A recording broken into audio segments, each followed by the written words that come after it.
Good morning from Nigeria. And today we have another facilitator who will be taking us through lighting and exposure.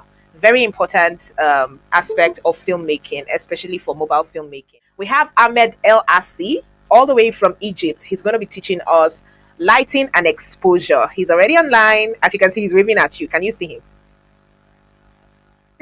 Hello, Esnat. How are you today? I'm okay. How are you today? Great. Please unmute your mic if you need to speak. Good morning. Good morning, Grace. Grace Oseka. We have two Graces in the house. Grace Oseka, how are you this morning? Nice. Okay. So, how was your class yesterday? How did you feel your class yesterday? Anyone cares to give us a feel of how they have been, how they feel this workshop is going so far? We're just trying to interact to get more people in before our facilitator starts. Okay, so Grace Oseka, you want to go? Well, personally, I would say Okay. That's Peter speaking. yes. I would like just to appreciate for yesterday's classes that we had, and especially for this, we did talk about story research, and that was really interesting to find out how important it is and how the process was. So it's really interesting, and we are really learning a lot. Thank you. Thank you, Peter. Thank you. Anyone wants to also share? The class yesterday was nice and great. Okay. I got to know different genres of storytelling. Okay. It was really exciting. That's beautiful. That's beautiful. All right, so let's not waste too much time. 3 minutes is up already. Okay, so Ahmed, I'm handing over the mic to you. Thank you. Hello, everyone.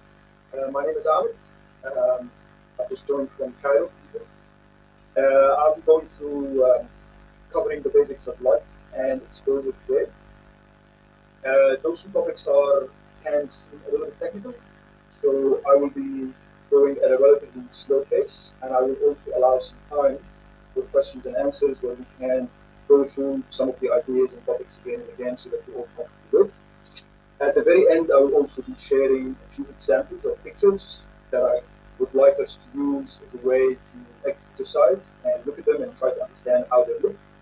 And I will also be potentially playing a video or maybe two that will cover some of the topics. And at the very end, I will also be sharing a link to a YouTube playlist that I created that I would like you to go through in your own time. So it's basically a list of YouTube videos that covers some of the basic topics around lighting that I highly recommend you go through that will give you an idea. All right, I'll jump right in. I will, every few slides, I will stop and I will ask you questions. So if there's an issue with any topic that is unclear, we can discover instead of just going through too fast. If there's any issue with my audio, please let me know. I will repeat what I've said, but I will slow down. All right, I will be sharing my presentation now.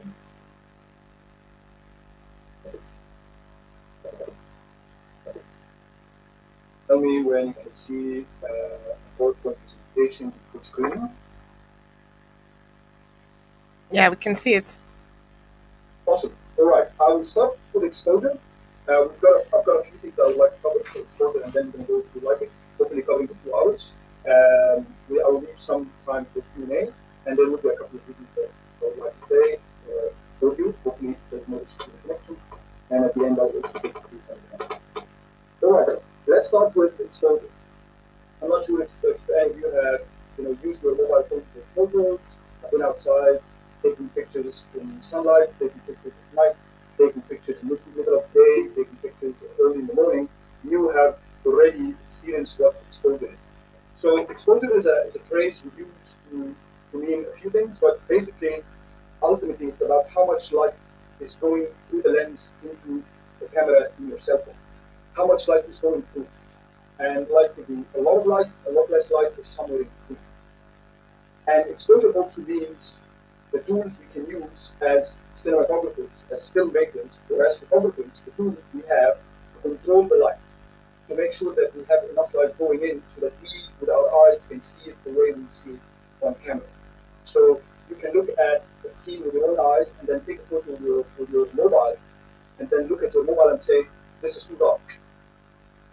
this picture and it's too dark, or I'm looking at this picture and it's too bright.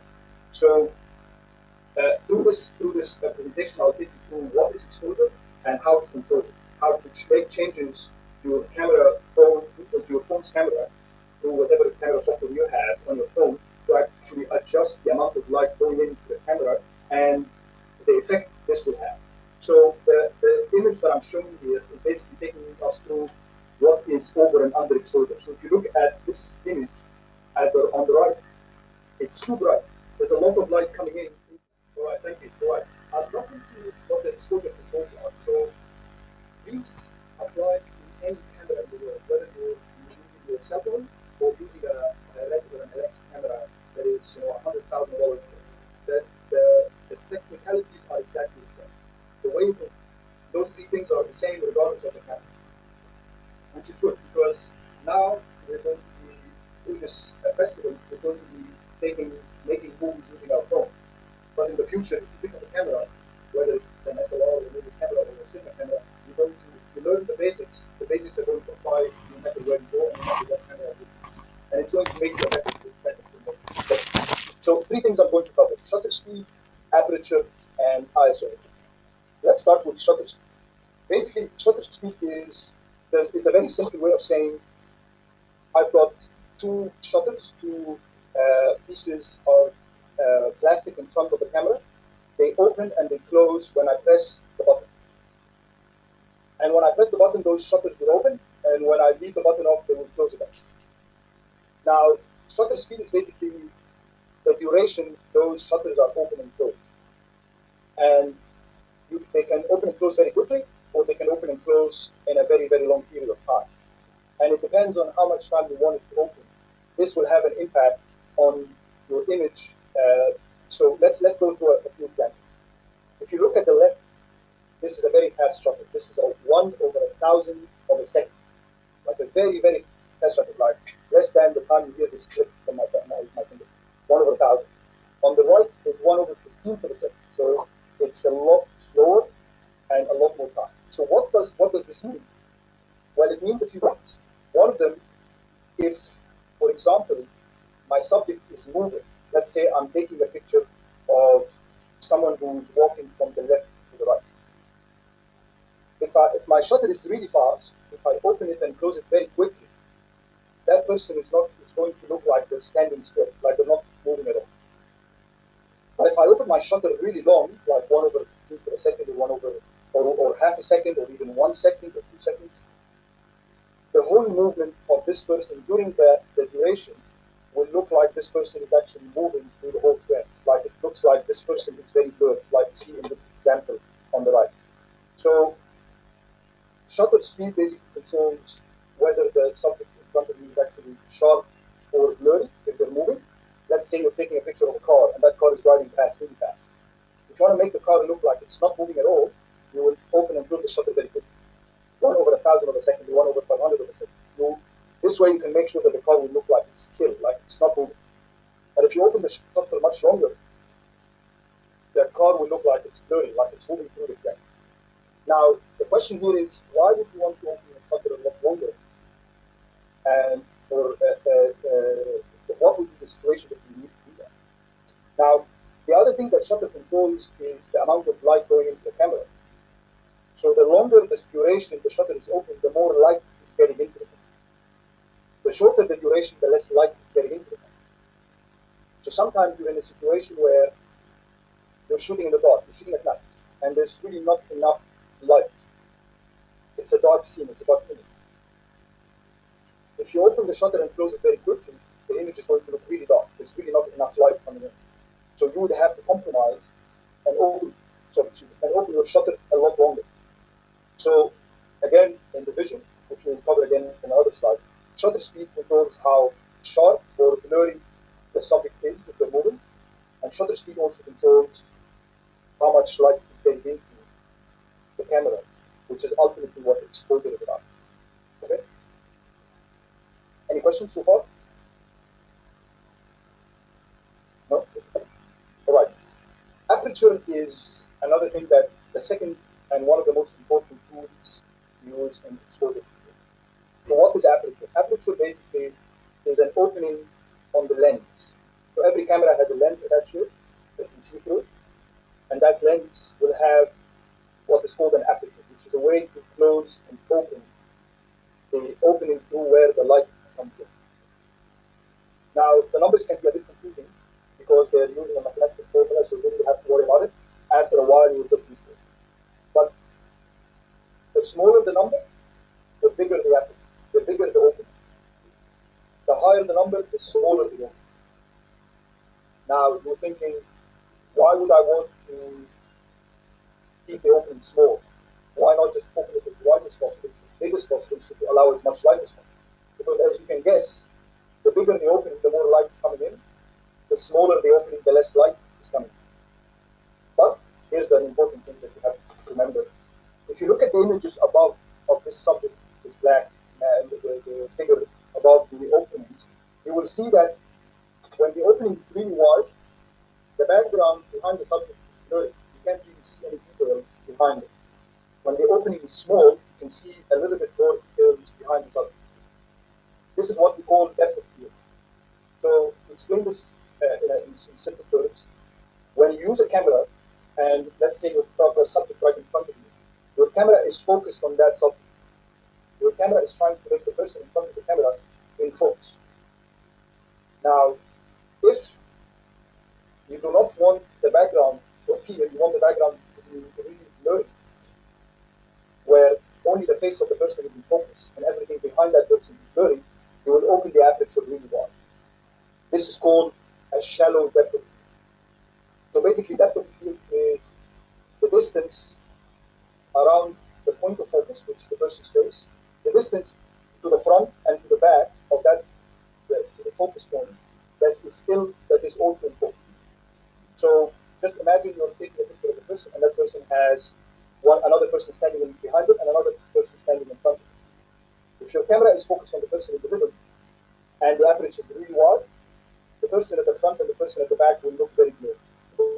But if the opening is small, the person at the front of the subject and the person behind the subject will also look like they're also in focus.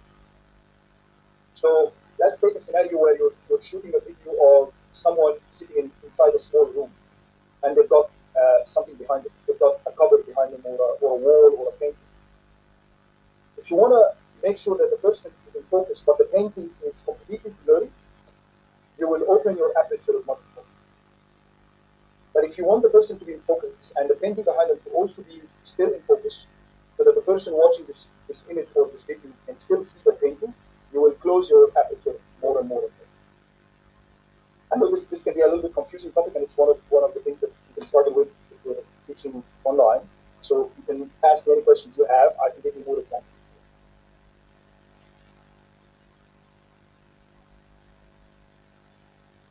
You can ask questions now if you don't understand anything. You guys like it? Yes, sorry to take you back a bit, Ahmed, but is there a way to control your shutter? And how do you control it? Well, I think we're okay for now. We're following. Maybe later we can ask later. all right, I'll answer your question. So, shutter, aperture, and ISO are three things that you can control if you have the right software on your phone, or if you're using a camera that has manual settings. So, I will, at the end of the session, I'll suggest a couple of software that you can download to your phone that will give you all the controls you have to make your shutter longer or slower. Sorry, longer or shorter, or faster. So, with the right software on your mobile phone, you can have some control for your shutter, for your aperture, and for your ISO. Some mobile phones in the regular cameras, the regular software that comes with it, doesn't really give you that much time. They are meant to be very easy for the user to use, or you're meant to just open the software and click a button and it takes a video or it takes a picture. It doesn't really give you anything to control. But if you download other software that gives you that advanced settings, you can control your shutter